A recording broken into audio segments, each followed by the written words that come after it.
السلام علیکم ویورز، میں ہوں آپ کی ہوسٹ سیدہ عبیہ۔ آپ دیکھ رہے ہیں ڈاکٹر عبدالقدیر خان کی یوم وفات پر KTA ٹی وی کا خصوصی پروگرام وفا پرست۔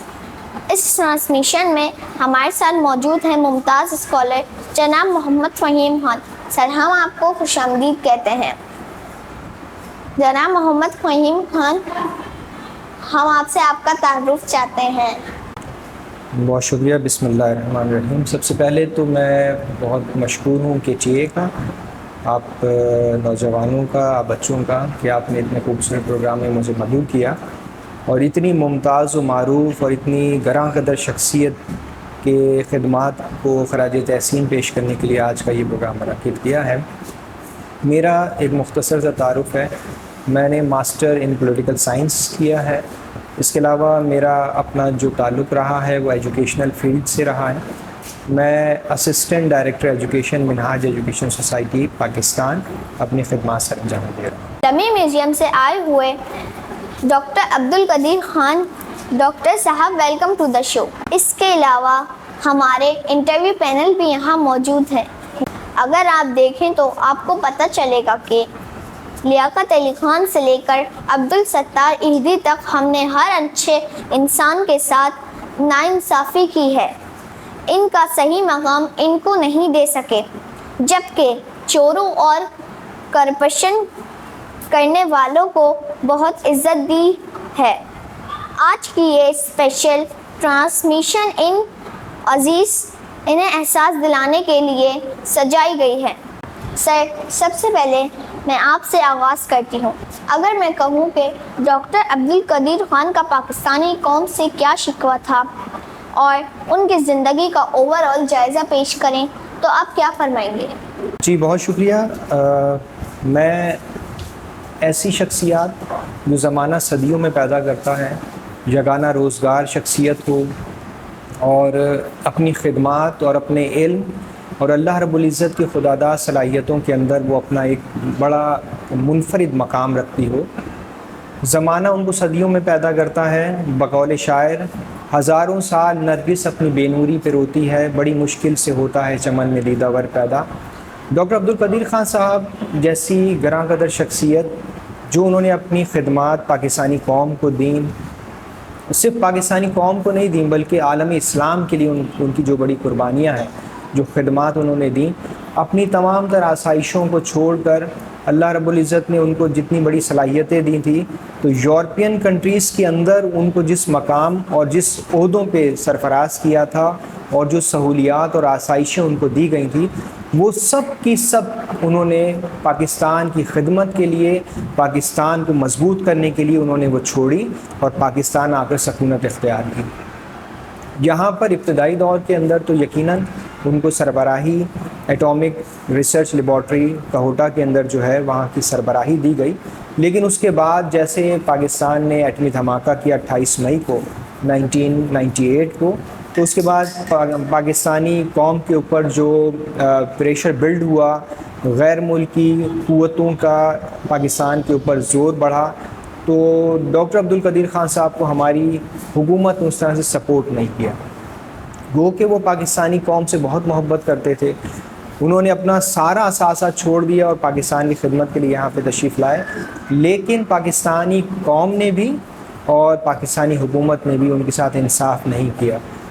تقاضا یہ بنتا تھا کہ جتنی بڑی وہ شخصیت تھے اسی طرح سے ان کی قابلیت کا اظہار بھی ہوتا اور ان کو اس مقام پہ فائز بھی کرتے، لیکن شومئی قسمت کہ ہم نے ان کا اس انداز سے اظہار نہیں کیا، نہ ہی ان کی خدمات کا اعتراف کیا۔ ڈمی میوزیم سے آئے ہوئے ڈاکٹر عبدالقدیر خان، میں یہ پوچھنا چاہوں گی کہ ایک ملک نے پاکستان کو پتھروں کی دنیا میں پہنچانے کی دھمکی دی تھی، تو پتھروں کی دنیا سے کیا مراد ہے؟ آج سے ہزاروں سال پہلے انسان جسم پر درختوں کے پتے باندھتا تھا، پتھروں کا استعمال کر کر ہتھیار بناتا تھا، غاروں اور کچے گھروں میں رہتا تھا، پتھروں کو کاٹ کر گھر بناتا تھا۔ وہ ملک ہمیں اس دنیا میں بھیج دینا چاہتا تھا۔ اسکالر صاحب، یہ بتائیے کہ ڈاکٹر عبدالقدیر خان نے پاکستان پر جو احسان کیا ہے اس کا تقاضا کیا ہے؟ جی بالکل، بہت سگنیفیکنٹ کویسچن آپ نے کیا ہے بیٹا۔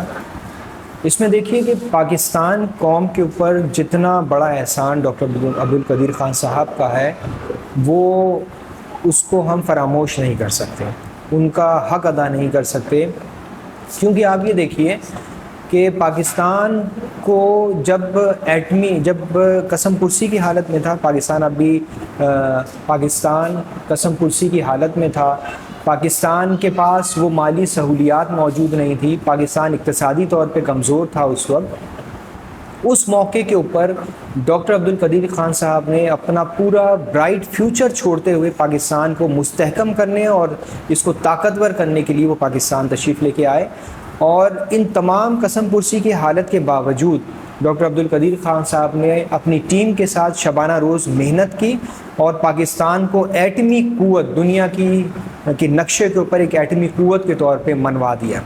دھماکے کا مقام چاغی کے صوبے میں ہے۔ بلوچستان میں یہ ایک پہاڑی علاقہ ہے۔ ڈاکٹر صاحب کو کون کون سے اعزاز ملے؟ جی 1993 میں کراچی یونیورسٹی نے آپ کو ڈاکٹر آف سائنس کی اعزازی ڈگری دی، جبکہ 1989 کے اندر ڈاکٹر عبدالقدیر خان صاحب کی خدمات کے اعزاز میں، اعتراف میں آپ کو ہلالی امتیاز کے ایوارڈ سے نوازا، جبکہ پاکستان کے سب سے بڑے سول اعزاز نشان امتیاز کا اعزاز ڈاکٹر عبدالقدیر خان صاحب کو 2 بار دیا گیا، جو کہ 1996 اور 1999 میں ان کو اس اعزاز سے نوازا۔ آخر میں ڈاکٹر صاحب، کیا آپ 28 مئی کے حوالے سے قوم اور حکومت کو کوئی پیغام پیش کرنا چاہیں گے؟ 28 مئی کا دن پاکستان اور پاکستانی قومی کے لیے انتہائی اہم دن ہے۔ یہ پوری قوم کو احساس ذمہ داری کا درس دیتا ہے، دوسری طرف حکومت کو آئینہ دکھاتا ہے۔ اس دن کو بھولنے کے بجائے دفاع پاکستان کو مضبوط بنائیں، کیونکہ موج بڑھے یا آندھی آئے، دیا جلائے رکھنا ہے، گھر کے خاطر 100 دکھ جھیلے، آخر گھر تو اپنا ہے۔ ناظرین، ڈاکٹر صاحب کے انہی خیالات کے ساتھ اپنے میزبان کو اجازت دیجیے۔ اللہ نگہبان۔ نہیں ہے نا امید اقبال اپنے کشتے ویراں سے، نہیں ہے نا امید اقبال اپنے کشتے ویراں سے، ذرا نم ہوتے ہیں مٹی بڑی زرخیز ہے ساقی۔ عزیز دوستو، ایٹمی دھماکے کرنے سے پہلے کون کہہ سکتا تھا کہ پاکستان جیسا ترقی پذیر ملک جسے اپنوں اور غیروں کی سازشوں نے ادھموا کر رکھا ہے، وہ ایک دن ایٹمی ممالک کی فہرست میں جا کرا ہوگا، اور وہ بھی ایک ہی وقت میں۔ مگر بات وہی والی کہ ذرا نم ہوتے مٹی بڑی زرخیز ہے ساقی، ایک یورپی ملک میں ایٹمی ٹیکنالوجی میں معتبر ترین ناموں میں سے ایک نام ڈاکٹر عبدالقدیر خان کا بھی تھا، جن کے سینے میں اپنے وطن کی خدمت کا جذبہ موجود تھا۔ وہ ایک بار پاکستان آئے تو پھر واپس نہ گئے، مذکورہ ملک میں ایڑی چوٹی کا زور لگایا، ان کو بے پناہ لالچ دیے گئے، آخری چارہ کار کے طور پر دھمکیاں بھی دی گئی، مگر ڈاکٹر صاحب نے اپنے شہر کو چھوڑنا گوارا نہ کیا۔ پاکستان کے اس مایہ ناز سپوت نے دن رات کام کیا، اپنے ساتھیوں سمیت اپنے مشن کی لگن میں لگے رہے، مگر اس خاموشی کے ساتھ کہ ان کی لگن کا کسی کو اندازہ بھی نہ ہو سکا۔ دنیا تو جب چیخ اٹھی، اقوام عالم تو جب تڑپیں، جب پاکستان نے 1 نہیں 2 نہیں پورے 5 ایٹمی دھماکے کر ڈالے۔ شکریہ۔